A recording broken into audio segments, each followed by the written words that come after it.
आप देख रहे हैं सिटी इंडिया न्यूज़ चैनल, हक की आवाज़।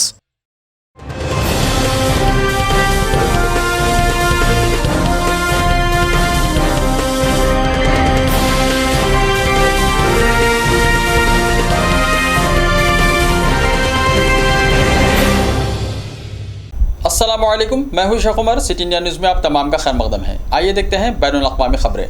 सबसे पहले सुनते हैं हदीस शरीफ। हदीस नबवी सल्लल्लाहु अलैहि वसल्लम।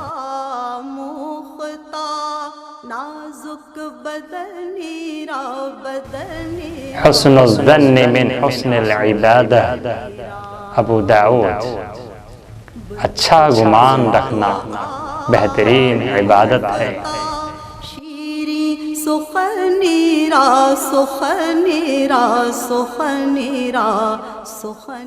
लाखों हुज्जाज इकराम मिना के मुक़द्दस मुकाम पर दिन भर क़याम के बाद अब हज का रुकन आज़म वक़ूफ़ अरफ़ात अदा करने के लिए आज जुमे को मैदान अरफ़ात की जानिब रवाना हो रहे हैं।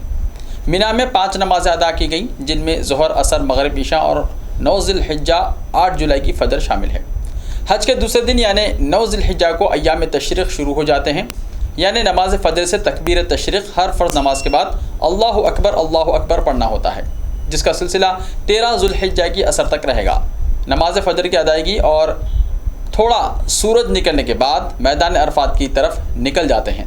आज जुमे के दिन हज के रुकन आज़म यानी वक़ूफ़ अरफ़ात में क़याम हज अकबर कहलाता है।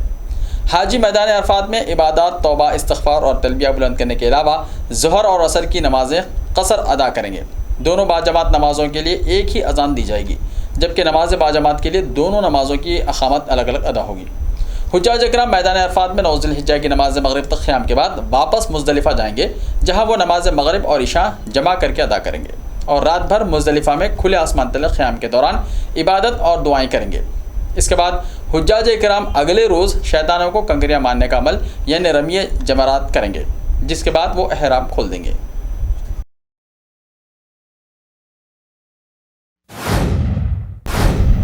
जापान के साबिक़ वज़ीर आज़म शिंजो आबे पर इंतखाबी मुहिम के दौरान कातिलाना हमला हुआ है। इन्हें पीछे से गोली मारी गई है, जो पीठ से होते हुए सीने में चली गई है। शदीद तौर पर ज़ख्मी शिंजो आबे अस्पताल में ज़ेर इलाज हैं और उनकी हालत नाजुक बनी हुई है। जापानी हुकाम के मुताबिक शिंजो आबे को जब एयरलिफ्ट किया गया तो उनके दिल की धड़कन बंद हो गई थी।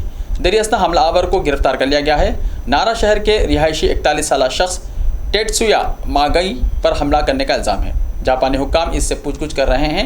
ख्याल रहे कि जापान में ऐवान बाला के लिए इंतखाबात होने वाले हैं और शिंजो आबे एक बार फिर मैदान में हैं, जिसके लिए आबे जगह जगह मुहिम चला रहे हैं। शिंजो आबे जुमे की सुबह नारा शहर में एक इज्तिमा से खिताब कर रहे थे। चारों तरफ से जवानों में घिरे शिंजो आबे जब तकरीर कर रहे थे तो अचानक उन्हें गोलियों का निशाना बनाया गया।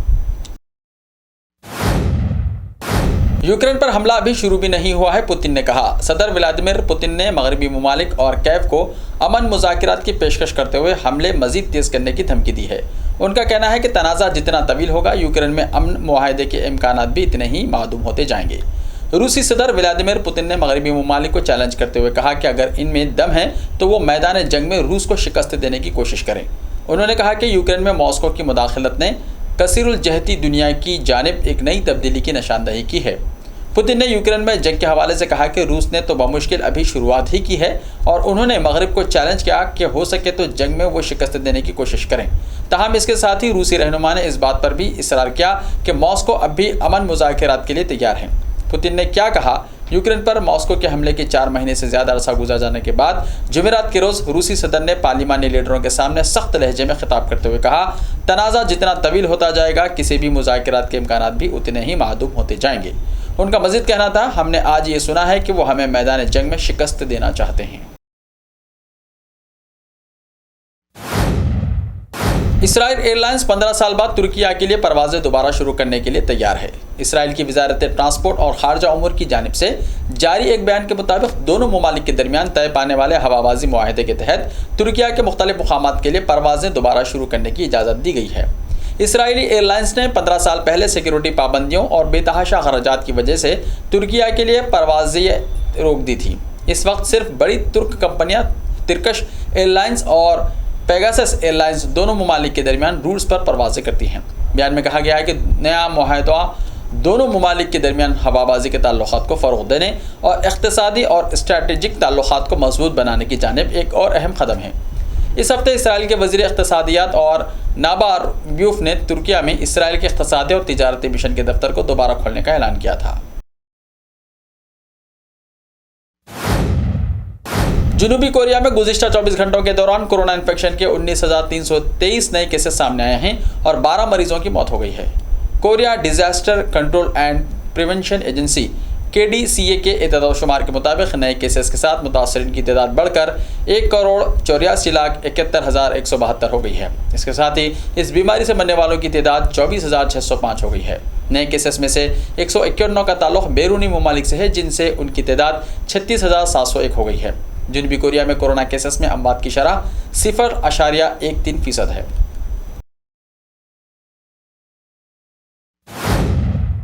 अमेरिका खुदरती आफात, दाखिली तनाज़ात और ग़िज़ाई अदम तहफ़्फ़ुज़ से निपटने के लिए जनूबी सूडान को इजाफ़ी $11.7 करोड़ फ़ंड फराहम करेगा। ये इत्तला अमेरिकी बैनुल-अक़वामी तरक्याती एजेंसी ने एक बयान में दी है।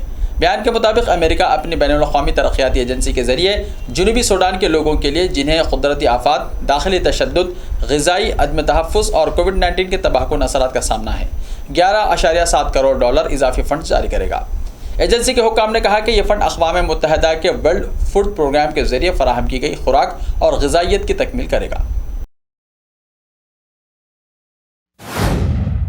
इसराइल के वज़ीर आज़म याइर लपिड और मुत्तहिदा अरब अमारात के सदर मोहम्मद बिन ज़ायद अल नह्यान ने मशरिक़ी वस्ता में मामूल के सौदों को वुसअत देने पर तफसीली बातचीत की है।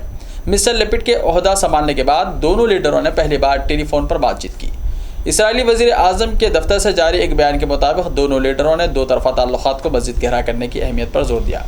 उन्होंने दोनों ममालिक के दरमियान बढ़ते हुए सयाहती और इक़्तिसादी ताल्लुक़ात पर इत्मीनान का इजहार किया।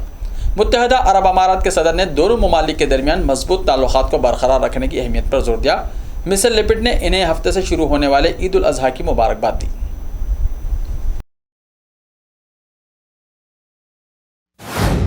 ऐसे ही ताज़ा तरीन खबरों के लिए देखते रहिए सिटी इंडिया TV। तो मिलते हैं कल, तब तक के लिए अपना ख्याल रखिए। अल्लाह हाफ़िज़।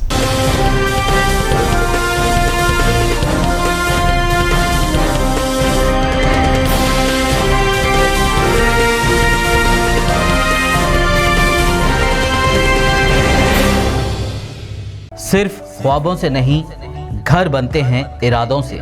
MS techno and company builders and developers लेकर आए हैं एक नया प्रोजेक्ट, साबेरीज Umar enclave super deluxe construction. शाहों के शहर हैदराबाद में चार मीनार के दामन में सिर्फ 1 किलोमीटर के फासले पर आजमपुरा फरहत नगर इलाके में। Booking start. मजीद तफसीलात के लिए रब्त करें 9959023786 9959023786 9581528002 9493854625। Are you looking to build your dream project, but construction costs and time are a big hurdle standing in your way? If yes, then you are at the right place, because Cosmolite AAC lightweight block is a game changer in the construction industry.